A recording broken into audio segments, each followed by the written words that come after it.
मुझे विषय कसाय को तो जगत बुरा कहता है, पंच इंद्रिय विषय भोगों को तो सारा जगत बुरा कहता है, लेकिन वृषशील संयम को कौन बुरा कहता है? बोलो। योग सार में एक गाथा है योगेंद्र देव की कि भाई पाप को तो सारा जगत पाप कहता है, लेकिन कोई बिरला ही महापुरुष होता है जो पुण्य को भी पाप कहता है। समझ में आया ना? अभी पढ़ेंगे ना, उसमें आएगी ये गाथा, याद रखना। तो ऐसे जब तुम अभी जैसे व्यापार करते हो तो सब तुम्हें उपदेश देंगे, क्या पापों में लगे हुए हो, क्या क्या कर रहे हो, है ना। लेकिन जब तुम निर्वृत्ति ले लोगे, वृषशील संयम ले लोगे, तो तुम्हें भगत जी कहेंगे लोग।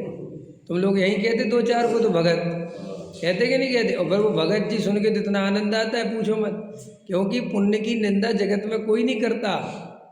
पुण्य की निंदा करने की हिम्मत हर किसी की है ही नहीं।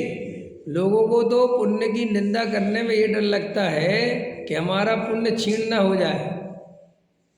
नहीं समझ में आया? और सबको लगता है, इसलिए हाँ जी करते जाओ।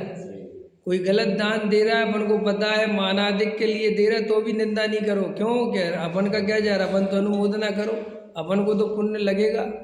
तो जो लोग ऐसी प्लानिंग करते हैं, हम उनके अन्यथा नहीं ले रहे हैं, हम इसलिए कह रहे हैं कि ये मार्ग ऐसा नहीं है। अगर ये राजमार्ग होता, ये सच्चा मार्ग होता कि पहले निर्वृत्ति ले लो फिर सम्यक दर्शन ले लो, तो पहले वो निर्वृत्ति को रखते, फिर वो सम्यक दर्शन को पहले क्यों रखते? भाई निर्वृत्ति लेने से अगर सम्यक दर्शन हो जाता है तो भाई वो कभी कहते थे कि भाई पहले निर्वृत्ति लो फिर सम्यक दर्शन लेना। लेकिन आचार्य भगवंतों ने, ज्ञानी धर्मात्माओं ने सर्वज्ञ की वाणी में तो सम्यक दर्शन ज्ञान चरित्राणी मोक्ष मार्ग आया।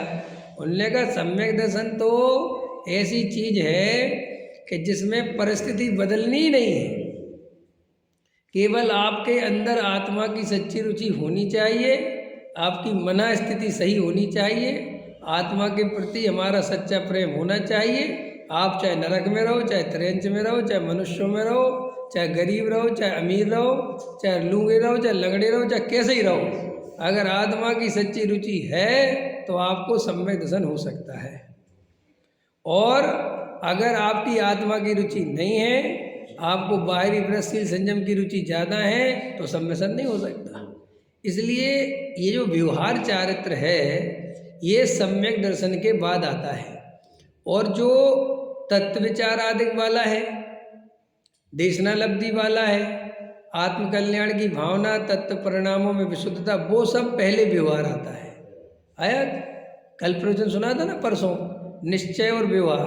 तो व्यवहार पहले, निश्चय बाद में, निश्चय पहले व्यवहार बाद में। तो अब समझ गए ना कौन सा निश्चय कौन सा व्यवहार। परसों का प्रवचन बहुत मायने में बहुत अच्छा समझने लायक था वो तत्व। और बहुत लोगों के मेरे पास फोन भी आए कि हमने निश्चय व्यवहार की ऐसी व्याख्या अभी पहली बार समझ में आई। मैं ये नहीं कह रहा हूँ पहली बार हुई, करी तो बहुत लोगों करते ही है सब, लेकिन वो समझने की बात है, जब समझ में आ जाए तब समझ में आ जाए। तो है हाँ, 5 लब्धियों का जो पूर्वक सम्यक दर्शन होता है वो वास्तव में व्यवहार है। वो पहले होता है सम्यक दर्शन होने के पहले। और वृषशील संयम वाला व्यवहार वो सम्यक दर्शन के बाद होता है, और बाद में भी बहुत काल बीत सकता है, सागरों पर्यंत भी जा सकता है, वो कोई बड़ी बात नहीं है। इसलिए जिन जीवों को आत्मा की श्रद्धा होती हो, ये भी इम्पोर्टेंट है थोड़ा समझना। जैसे आपको आत्मा की श्रद्धा हो गई, आत्मा की सच्ची रुचि हो गई, और आपके जीवन में वृषशील संयम नहीं आ पा रहे हैं, तो आप डरना नहीं, या ये शंका मत करना कि हमारा तत्व समझना व्यर्थ है क्योंकि हमारे जीवन में वृषशील संयम आ ही नहीं रहे। ये कई लोगों को इस तरीके की शंका होने से मिथ्या दर्शन हो जाता है।